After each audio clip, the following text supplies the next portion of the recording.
கோபால கோபால கோகுல நந்தன கோபால நந்தகுமார நவனித சோர பிருந்தாவனச்சர கோபால கோபால கோபால கோகுல நந்தன கோபால.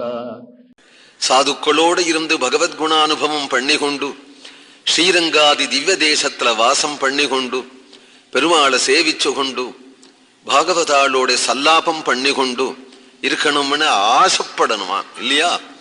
அப்படி சத்சங்க சமிருத்திய திருக்கோட்டியூர்ல எடுத்து காட்டுறார். இந்த பாசுரங்களால நிறைய சாதுக்கள் இருக்கிறார்கள் அப்படிங்கிறத எடுத்து காட்டுகிறார். நாவகாரியம் சொல்லிலாதவர் நாள்தோறும் வீரும் தோம்புவார், தேவகாரியம் செய்து வேதம் பயின்று வாழ் திருக்கோட்டியூர். மூவர் காரியமும் திருத்தும் முதல்வனை சிந்தியாதே, அப்பாவகாரிகளை படைத்தவன் எங்கனம் படைத்தான் கோலோ. நாவகாரியம் சொல்லிலாதவர், நாவு அகாரியம்னு பதச்சேதம். நாவுனால செய்யக்கூடிய அகாரியம் பொய். பொய் பேசுறது அப்படிங்கிறது எவ்வளவு மட்டரகமான விஷயம். நமக்கு பேச தெரியுங்கிறதுக்காக பேசிவிடுறதா? பொய் ஆத்மஸ்துதி பரணிந்தே பராபவாதம். பிறர்களை பற்றி பொய்யான அபவாதங்களை பேசுறது, நீதி ஸ்தலத்துல போய் பொய்யான சாட்சிய சொல்றது, வீணாக தற்புகழ்ச்சி பொய்யாக பண்ணிக்கிறது, இதெல்லாம் ஜனங்களுக்கு சபாவமா இருக்கிறதே.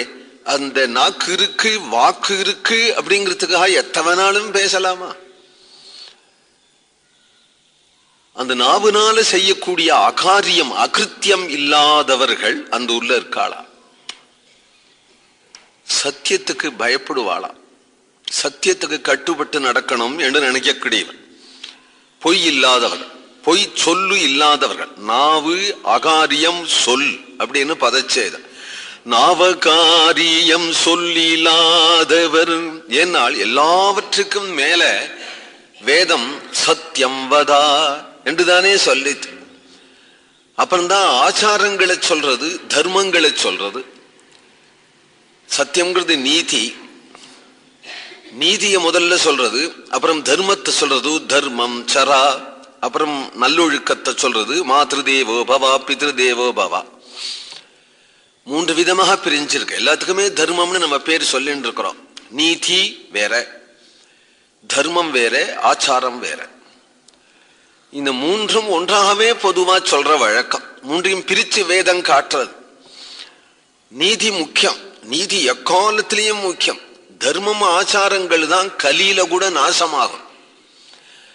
கலி பிறந்துட்டு சொன்னால் தர்மம் நாசமாகும், ஆச்சாரம் நாசமாகும், ஆச்சாரம் கெட்டு போயிடும். தேசத்துக்கு தேசம் ஆச்சாரம் மாறும், ஆளுக்கு ஆளு தர்மம் மாறும்.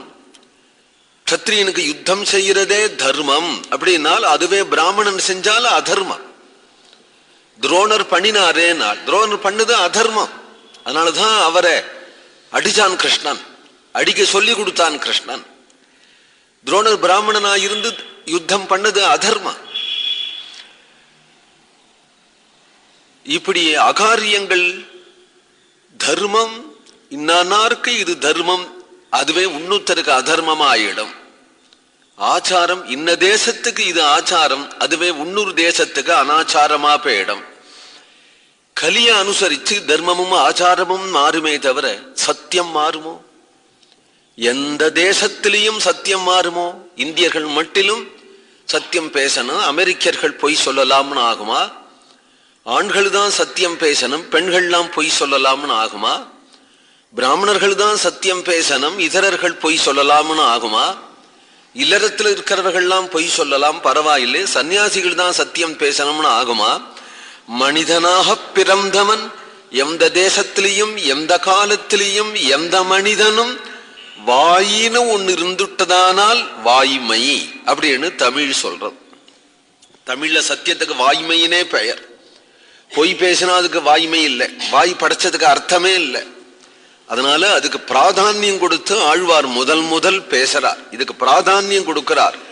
நாவகாரியம் சொல்லிலாதவர் என்று சத்தியத்தை பிரதானமாக சொன்னார். நாள்தோறும் விருந்தோம்புவார், தேவகாரியம் செய்து வேதம் பயின்று வாழ்த்திருக்கோட்டியூர். ஆச்சாரம், ஆச்சாரத்தை அதிதி தேவோ பவா என்று வேதம் சொல்றதே. தாய் தகப்பனார்களே, ஆச்சாரங்கிறது நடத்த. தாய் தகப்பனார்களை கொண்டாடுவதோ, மனைவி மக்களை காப்பாற்றுவதோ, விருந்தோம்புவதோ, இவைகள்லாம் நடத்தைகள். நமக்கு அன்றாடம் இருக்க வேண்டிய நடத்தைகளா இருப்பதனாலே அதுல தவறாதபடி நாள்தோறும் அதிதிகள், வீடு தேடி வரக்கூடிய அதிதிகளை தெய்வமாக நினைத்து வழிபடக்கூடியவர்கள், தேவகாரியம் செய்து வேதம் பயின்று, இது தர்மம். வாழ் திருக்கோட்டியோர். வேதோக்தமான தர்மம் தான் தர்மம். நாமா செய்கிற தர்மங்கள் ஜெயின பௌத்தர்கள்லாம் செய்கிறார்களே, அது தர்மம் ஆகிடுமோ? அவரவர்களுக்கு தோன்றதை செய்கிறார்கள். வேதோக்தமான தர்மம் நமக்கு தான் இருக்கு, வேதம் நமக்கு தான் இருக்குங்கிறதுனால தேவகாரியம், கல்பனையான தெய்வங்களை ஏதோ பண்ணி கொண்டு மற்றவர்கள் வழிபடுவது போல காடாம் மாடான்னு வழிபடுவதோடு இல்லாம இந்திரன், அக்னி, யமன், சோமன், ருத்ரன், விஷ்ணு முதலிய தேவதைகளுக்கெல்லாம் என்ன பிரமாணம் யார் பார்த்திருக்கான்னா வேதம் சொல்றதே. வேதம் சொல்றது என்கின்றதே பிரமாணம். தேவகாரியங்கள் அப்படிங்கிறதுனால பிதிர்காரியங்கள், மனுஷ யஜ்யங்கள், பஞ்ச யஜ்யங்கள் ஒவ்வொரு நாளைக்கும் செய்யணும். ஒவ்வொருத்தனும் 5 பேர்களுக்கு கடன் பட்டிருக்கிறோம். 5 பேர்களுக்கு கடன் பட்டிருக்கிறதுனால தேவ யஜ்யம், தேவர்களை குடித்து செய்யக்கூடியதான யஜ்யங்கள், தேவர்கள் கடன் தீருவதற்காக பிதிர்களுக்கு நாம் செய்யக்கூடிய காரியங்கள், சாத்தம் முதலியவைகள் பிதிரு யஜ்யம் என்று பெயர். ரிஷிகளுக்கு கடன் பட்டிருக்கோமே, அதுக்காகத்தான் இது போன்ற ஒரு திவ்ய கிரந்தங்களை பாராயணம் பண்ணுவதோ, பிரவச்சனம் பண்ணுவதோ, சுவாத்தியாயம் பிரவச்சனம் என்று வேதம் சொல்றது.